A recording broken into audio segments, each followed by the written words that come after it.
Hello everyone. Today we will discuss about William Shakespeare. He was a playwright, English poet, and actor. So, if we are talk about his birth, तो 23 अप्रैल 1564 को इनका जन्म हुआ था. And स्टार्टफोर्ड upon Avon ये place है जहाँ पे इनका बर्थ हुआ था. और अवॉन वहाँ की रिवर है, नदी है, और उसके पास एक छोटा सा शहर है स्टार्टफोर्ड. तो इसलिए उस जगह को का नाम रखा गया है स्टार्टफोर्ड अपॉन एवॉन. तो जब बात करते हैं विलियम शेक्सपियर की, तो विलियम शेक्सपियर के पास कोई यूनिवर्सिटी डिग्री तो नहीं थी, वो पढ़े लिखे नहीं थे और कोई डिग्री उनके पास नहीं थी, बट उन्हें प्रैक्टिकल नॉलेज बहुत थी. विलियम शेक्सपियर के जितने भी ड्रामाज हैं उन्हें वर्ल्ड की हर एक लैंग्वेज में ट्रांसलेट करके लिखा गया है.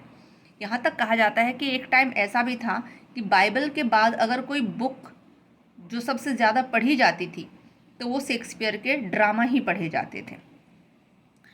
बार्ड ऑफ एवन इन्हें बोला जाता है क्योंकि एवन मैंने बोला है कि वहाँ की रिवर का नाम है या उस प्लेस को इंडिकेट करता है, और बार्ड मीन्स होता है पोएट.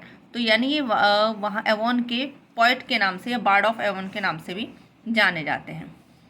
शेक्सपियर ने एलिजाबेथन और जैकोबियन दोनों इराज में इन्होंने लिखा है. दोनों इराज में इनकी पॉपुलैरिटी आसमान को छू रही थी, और इनके ही जो कॉन्टेम्प्रेरी टाइम्स है उसमें इंग्लिश रेनेसां का स्टार्टअप हुआ था.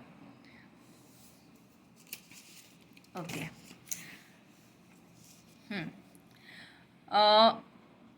इनका जो वर्क था उसमें इन्होंने 38 ड्रामाज लिखे हैं, 154 सोनेट्स लिखे हैं एंड 2 लॉन्ग नैरेटिव्स पोएम लिखी हैं.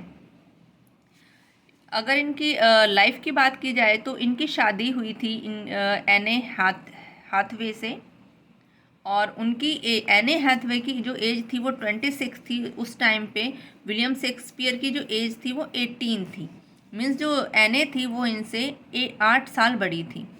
और इनके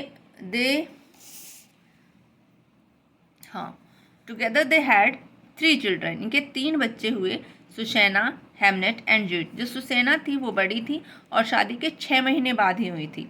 अब अगर ये माना जाए कि 6 महीने बाद कैसे हुई थी, तो उसका रीज़न ये है कि जो एने थी वो शादी से पहले ही प्रेग्नेंट थी. ये दोनों ट्विंस थे, जुड़वा थे. हेमनेट 11 साल की उम्र में उनकी डेथ हो गई थी. मीन्स ये, और इन्हीं को लेके हेमनेट को लेकर ही ऐसा माना जाता है कि शेक्सपियर ने हैमलेट लिखा था. तो इनके बीच में काफ़ी कनेक्शन ऐसा कुछ रहा होगा. और अपने 2 दोस्तों के साथ जो इनकी ड्रामा कंपनी स्टार्ट की थी इन्होंने, लॉर्ड चैम्बरलेन्स मैन, इसी को बाद में किंग्स मैन के नाम से भी जाना जाता था. क्यों जाना जाता था वो चीज़ें हम बाद में बात करेंगे. इन्हीं के 2 एक्टर थे, इसी थिएटर के 2 एक्टर थे जिन्होंने बाद में इनका जो वर्क था उसको पब्लिश कराया था फर्स्ट फोलियो के बेस पर.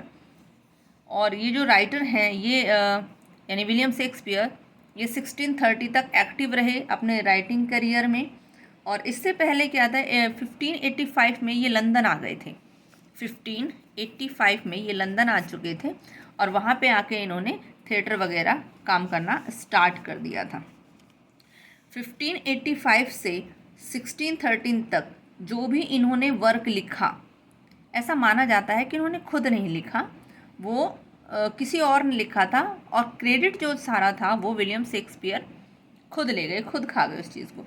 और ये कोई एक बात नहीं है, विलियम शेक्सपियर के बारे में ऐसी बहुत सारी बातें लिखी गई हैं कि जिससे ये माना जाए कि भाई ये जो शेक्सपियर है ये इस लेवल का इंसान था नहीं जिस लेवल पे इसको रख दिया गया.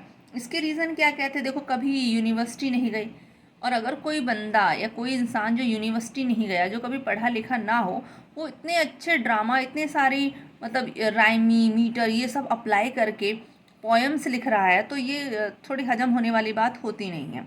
दूसरा रीज़न ये है कि जहाँ कहीं भी इन्होंने अपने सिग्नेचर किए हैं तो वहाँ इन्होंने ऐसा पाया गया है कि इनके जो सिग्नेचर हैं वो उनकी स्पेलिंग ठीक नहीं लिख पाते थे.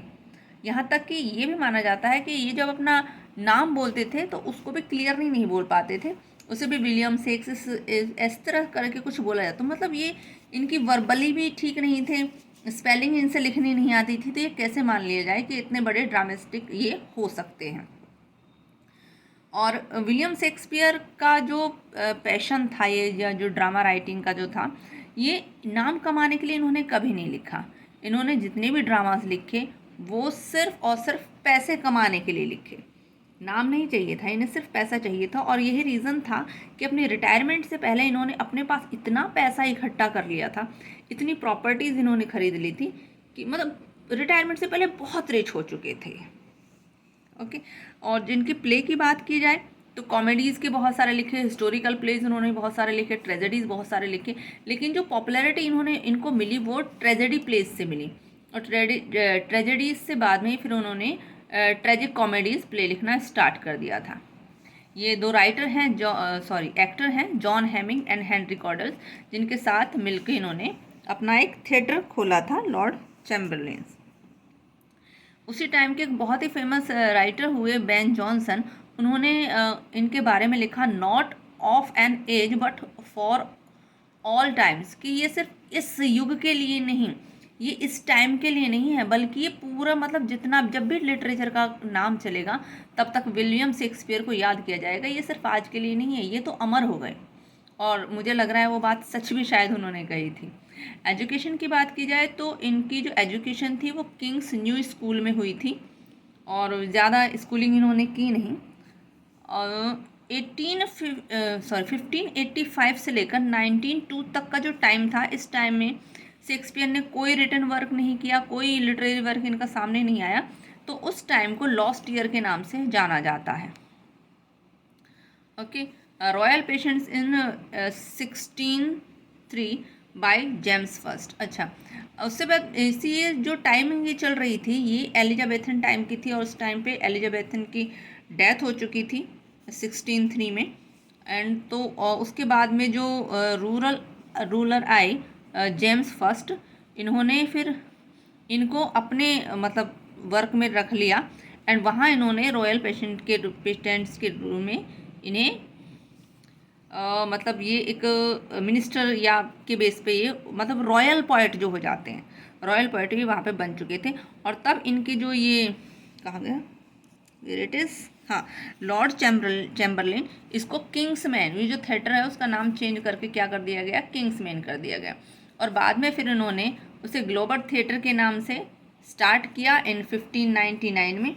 और ग्लोबल थिएटर की ये खासियत थी कि यहाँ पे सभी लोग आ सकते थे, मतलब ऐसा नहीं कि कोई अमीर नहीं आएगा या कोई कास्ट के बेस पे था, ऐसा कुछ नहीं था, सभी लोग आते थे, क्योंकि विलियम शेक्सपियर का मानना था कि जो भीड़ है वही भीड़ को खींचती है, तो इसलिए वो किसी को मना नहीं करते थे, जो चला रहा है उसी के बारे में। और हाँ, मतलब सबको आने देते थे। और जो जिनके जो प्ले थे वो उस टाइम पे मतलब जो उस टाइम पे ट्रेडिशन में था, जो चीज़ें चल रही थी, बोल रहे हैं कि नए दौर वक्त के साथ चलना, तो विलियम शेक्सपियर उस वक्त के साथ ही सारे प्लेस लिख रहे थे, जैसा दौर था वैसा ही लिख रहे थे।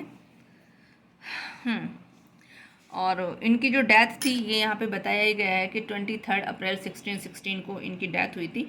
तो इनकी जो कब्र थी वहाँ पे इन्होंने लिखवाया है, ये वाली लाइन्स वहाँ पे लिखवाई गई थी, good friends for Jesus shake for to dig the dust and close here. Blessed be the man that the spears. These stones are cursed, be he that moves my bones. इसका मतलब है उन्होंने ये लिखवाया था कि जो भी इंसान मतलब भले इंसान जो भी यहाँ से गुजरे या जो भी है, वो मेरी हड्डियों को ना छेड़े या मेरी कब्र को टच ना करे। टच से मतलब है उसमें कुछ छेड़खानी ना करे, उसमें कुछ खोदना या उसको कुछ डिस्ट्रॉय करने की कोशिश ना करे। जो भी ऐसा करने की कोशिश करेगा उसे जो भगवान है, जो गॉड है, वो उसे शापित करेगा, उसे कर्स करेगा। Okay. The two noble kinsmen, ये इनका लास्ट प्ले था। लवर्स कॉम्प्लेन्स, अब इन्होंने जो चीज़ें थी वो रोमांटिक्स भी लिखी और विक्टोरियन भी लिखी, बहुत सारी चीज़ें। 49 की एज में इन्होंने रिटायरमेंट ले लिया था, और 52 की एज में ये इस दुनिया से अलविदा कह चुके थे। तो मुझे लगता है कि इतना काफ़ी होगा, इससे ज़्यादा आपके इसमें है नहीं। सो आई होप आपको कुछ समझ में आया होगा। Okay, thank you, bye.